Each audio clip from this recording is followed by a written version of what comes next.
So this might be the coolest thing that's happened to me since I started sharing my family history stories. I'm going to take you on a walk back into time, tracing my grandmother's footsteps in a tiny Southern American hospital that we didn't even know about until last year. My grandmother was Inez Taylor. She was a registered nurse, and her first job out of college, Prairie View, was as a head nurse at a black hospital in Demopolis, Alabama. This is 100 years ago in Jim Crow South. What we didn't know was that my grandmother worked at a hospital that was founded by another black woman. Her name was Juanita Coleman.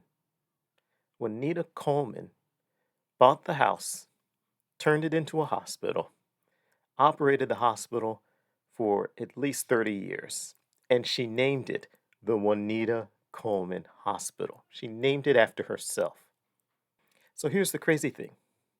The woman who bought the house, the site of that hospital back in the 70s, had no idea that she was buying a piece of history. And today that house is still standing.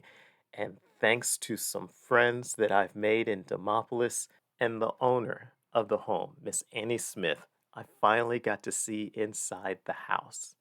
I was told that there were numbers above the doorways for each of the 12 hospital rooms, and I finally get to see it. And there were a couple other surprises too. Well, hi, my name is Carlton. How are you? I'm good, and you? I'm doing great. This is just such an incredible privilege to actually meet you for the first time. I can tell you there are so many people who are interested in the story about the Juanita Coleman Hospital. Really excited to know that a black woman opened a hospital on her own 100 years ago. That's what I'm old. That's what I said when I first heard it. I said, "Oh my God, we have a black hospital." Isn't it amazing? It is. Is there someone who can show me the numbers on the doors that you've been Yes, talking about? That is yes. Okay, let her show them to me. All right. Let me see. Can I do something with my camera? Okay. Now, let's see. You see the number now? yes, number Oh, 4. okay. Yes. And that's this is gonna be number Number three. room 3. Yes. And down below us, yeah, there's 12 in here. This is room number 1. 1. And this would have been room number 2. Wow. Room number 2, from my understanding, is the same room, which is this room here. This is the room, from my understanding, that they said Dr. King stayed in. Wow. So this is in the front Right.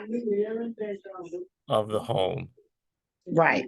And you said Dr. King came to Demopolis, gave a speech, and needed a place to get some rest before Right. he got out of town.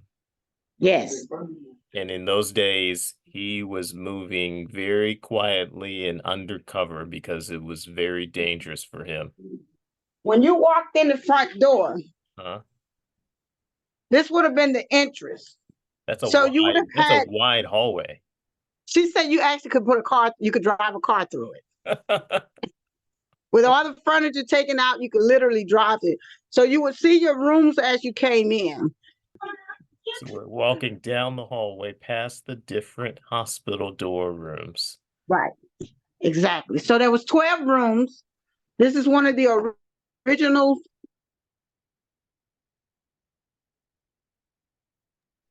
So this is an original. This here room here, as we continue to go through the house, would have been where they did surgeries. So this is standing on the back porch. Yes, the original space, everything is still the same of the house. Okay. So I'm gonna go down. Okay.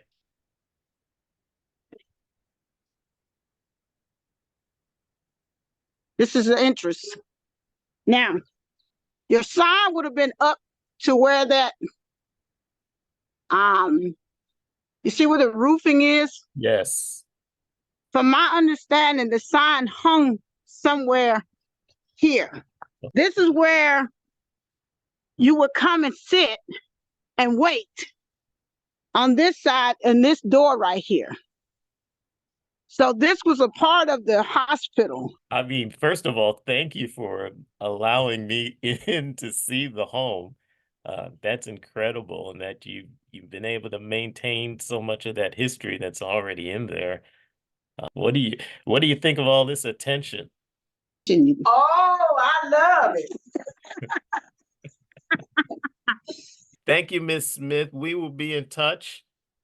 All right, and thank you. Absolutely. It's been my pleasure meeting you and telling the story about your home and Juanita Coleman, and we've got some more stories to tell. So this is wonderful. Thank you. No one had ever told the story of the Juanita Coleman Hospital. I couldn't find it anywhere. So I wrote it myself with the help of some new friends that I made who live in Demopolis. I have a link to that story in the description below.